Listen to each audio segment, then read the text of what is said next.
చిత్తూరు జిల్లాలో అక్రమ ఇసుక రవాణా అరికట్టేందుకు ప్రత్యేక చర్యలు తీసుకుంటున్నట్లుగా కలెక్టర్ సుమిత్ కుమార్ తెలిపారు. ఇసుక రీచ్లలో మాత్రమే ఇసుక అందిస్తున్నామని స్పష్టం చేశారు. రాష్ట్ర ప్రభుత్వం నిర్ణయించిన ధరకు మాత్రమే ఇవ్వాలని చెప్పారు. ఎక్కువ ధరకు అమ్మితే చర్యలు తప్పవని హెచ్చరించారు. ఇప్పటికే అందిన ఫిర్యాదులపైన సర్వే నిర్వహిస్తున్నట్లుగా చెప్పారు. ఇసుక రీచ్ల వద్ద అవినీతికి చోటు లేకుండా సీసీ కెమెరాల పర్యవేక్షణలో ఇసుక అందజేస్తున్నట్లుగా వెల్లడించారు. జిల్లాలో 1,84,519 మెట్రిక్ టన్ శాండ్ 3 డిపోలో ఉండేవి.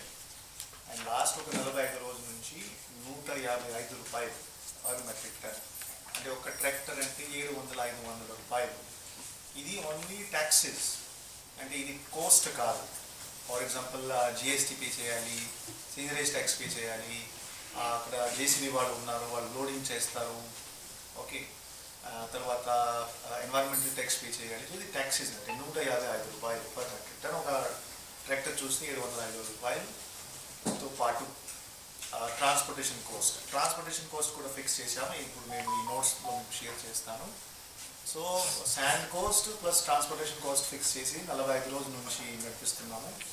అండ్ ఇప్పటి వరకు చూస్తే, అంటే లాస్ట్ 45 రోజుల నుంచి చూస్తే 58,000 మెట్రిక్ టన్ ఇప్పటి వరకు అమ్మేసాము. అండ్ 91 లక్షల వరకు ఇన్కమ్ కూడా వచ్చింది. ఇది collector account and DD mining joint అకౌంట్లో ఉంది. సో ఎప్పుడే గవర్నమెంట్ చెప్పారు.